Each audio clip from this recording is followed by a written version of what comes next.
बिस्मिल्लाहिर्रहमानिर्रहीम।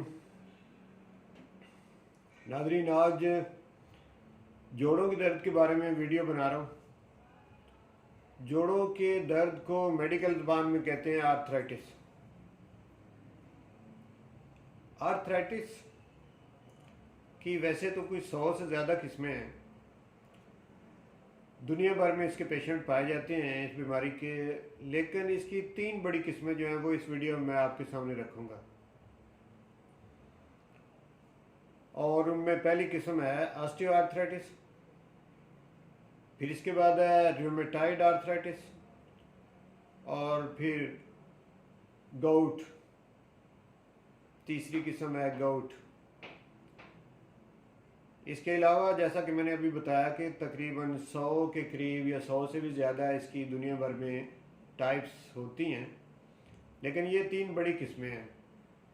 ये 3 टाइप्स जो हैं ये इसकी सबसे बड़ी टाइप्स हैं। इसके अलावा सोराइटिक आर्थराइटिस हो गया या इस तरह के कुछ और किस्म के आर्थराइटिस जो है वो पाए जाते हैं। हम इस वीडियो में ये जो 3 बड़ी किस्में हैं इसके बारे में मैं आपके सामने इसकी थोड़ी बहुत डिटेल जो है वो रखता हूँ। पहले आते हैं कि ऑस्टियो आर्थराइटिस क्या है।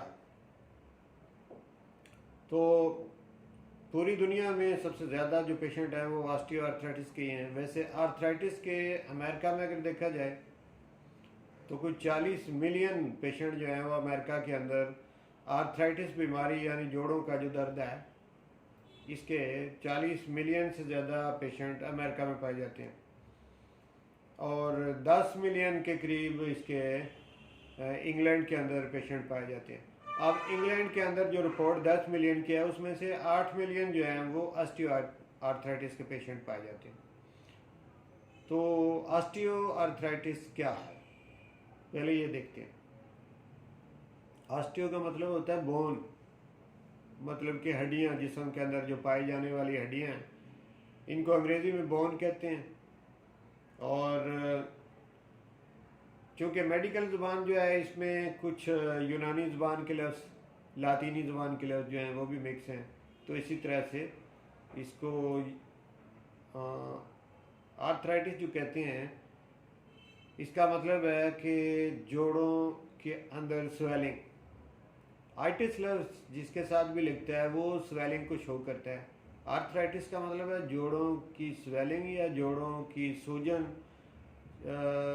जोड़ों का स्वेलअप हो जाना, यह आर्थराइटिस होता है।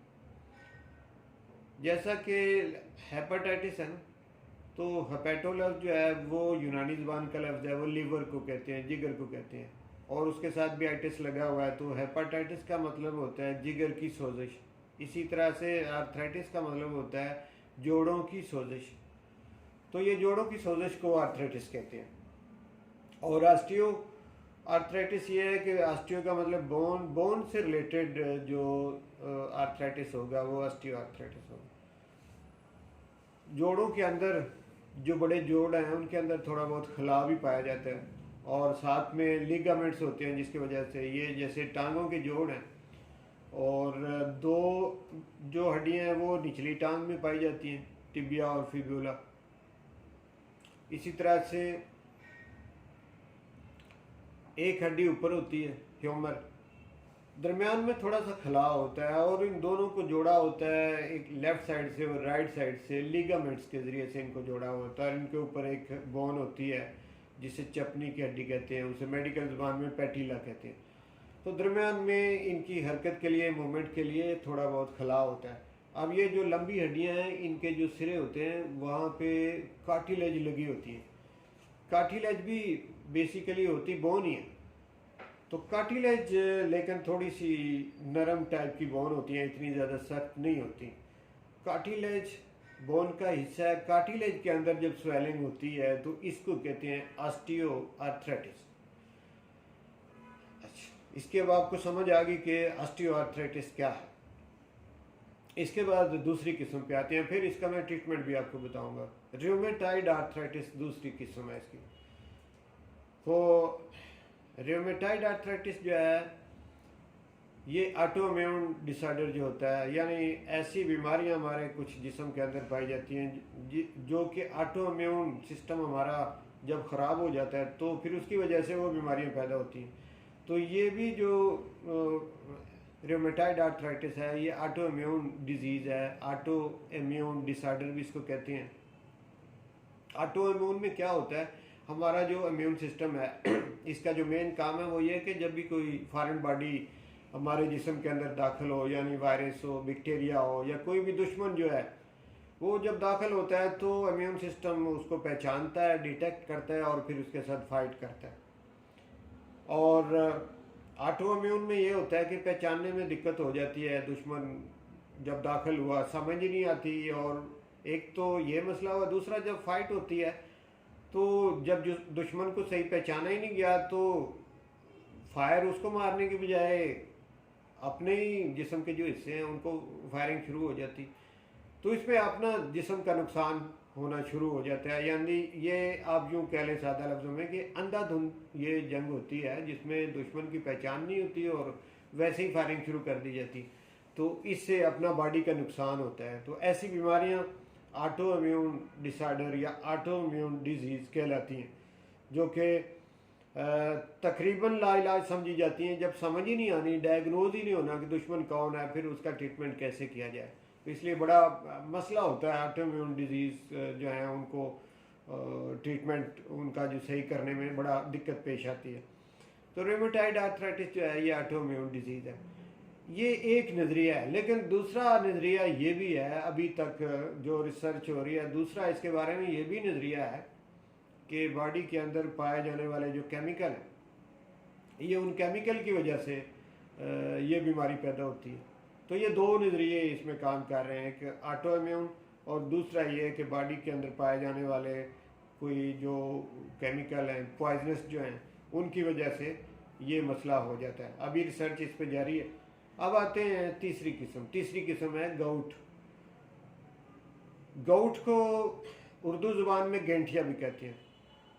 तो जोड़ों के ही दर्द है ये भी बेसिकली, लेकिन इसको गेंठिया भी कहते हैं। इसमें जोड़ों के अंदर स्टिफनेस आ जाती है, यानी जोड़ सख्त हो जाते हैं, अकड़ाव आ जाता है बड़ा शदीद किस्म का। और इसकी वजह ये बताई जाती है कि बॉडी के अंदर यूरिक एसिड जो है उसकी जो नॉर्मल रेंज है उससे ज़्यादा यूरिक एसिड हो जाता है और वो क्रिस्टल की फॉर्म में जोड़ों के अंदर डिपॉजिट हो जाता है। उसकी वजह से ये गाउट बीमारी जो है, यानी ऐसा जोड़ों का दर्द जो है जिसे कि गेंठिया कहते हैं, ये पैदा होता है। तो ये तीन बड़ी किस्में मैंने आपके सामने रखी। अब आते हैं कि इसका ट्रीटमेंट क्या है। इसके ट्रीटमेंट में पहले तो डायग्नोज कर लो कि इन तीनों में से कौन सी किस्म है, फिर उसके मुताबिक अगर गाउट है फ़र्ज़ किया तो फिर आपकी डाइट में ऐसी चीज़ें जो कि यूरिक एसिड बढ़ाती हों, जैसे कि रेड मीट है, बीफ और ये जो मटन है, ये दोनों किस्म का जो गोश्त है ये आप बंद कर दें। यूरिक एसिड जो है वो बाहर से बॉडी के अंदर जाना बंद हो जाएगा। यानी ऐसी खुराक जिसके अंदर यूरिक एसिड की ज़्यादा मिकदार होती है उसे आप पहले तो बंद करें, और फिर मेडिसिन के ज़रिए से जो यूरिक एसिड बढ़ चुका है, जो क्रिस्टल बन चुके हैं, उनको आप तोड़ो। इसी तरीके से अगर ऑस्टियोआर्थराइटिस है तो उसके लिए भी एहतियाती तदाबीर करो। रूमेटाइड आर्थराइटिस है जिसके उसके अंदर ये उंगलियों के छोटे जोड़ भी इन्वॉल्व हो जाते हैं, वो है तो फिर उसके मुताबिक चलो। यानी ऐसी डाइट जो इसमें फ़ायदा देती हो, एक तो अपने डॉक्टर से, अपने वालिद से वो डाइट जो है उसका चार्ट भी आप ले लो कि कौन सी डाइट खानी, कौन सी नहीं खानी। और साथ में फिजियोथेरापी का सहारा भी इसमें लिया जाता है, और वो आप किसी फिजियोथेरापिस्ट के पास जाएं और वो कोई हल्की फुल्की एक्सरसाइज भी आपकी करवाए। और साथ में मेडिसिन जो है वो मेडिसिन चाहे आप एलोपैथिक लेते हो, होम्योपैथिक लेते हो या किसी यूनानी हकीम से लेते हो, जो भी लेते हो। अब मैं चूँकि होम्योपैथिक मालिक हूँ तो मैं अपने शोबे की कुछ अद्वियात आपके सामने रखता हूँ। चूँकि हमारा जो शोबा है होम्योपैथी, ये जब दवाई की सिलेक्शन हम लोग करते हैं तो हम सिम्टम को मद्देनज़र रखते हैं, तो बेस करता है सिम्टम पे। अब सिम्टम जो हैं इसकी, अगर कॉमन सिम्टम मैं आपको बताऊं आर्थराइटिस की तो वो 4 हैं।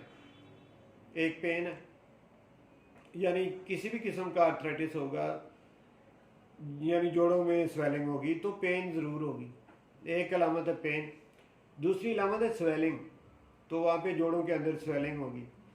और तीसरी लामत है कि जोड़ जो हैं वो सुर्ख हो जाएंगे, जहाँ स्वेलिंग होगी वहाँ सुर्खी होगी, रेडनेस होगी। रेडनेस तीसरी इसकी सिम्टम। और चौथी स्टिफनेस है, यानी अकड़ाव जोड़ों के अंदर आ जाना, सख्ती आ जाना, ये स्टिफनेस होता है।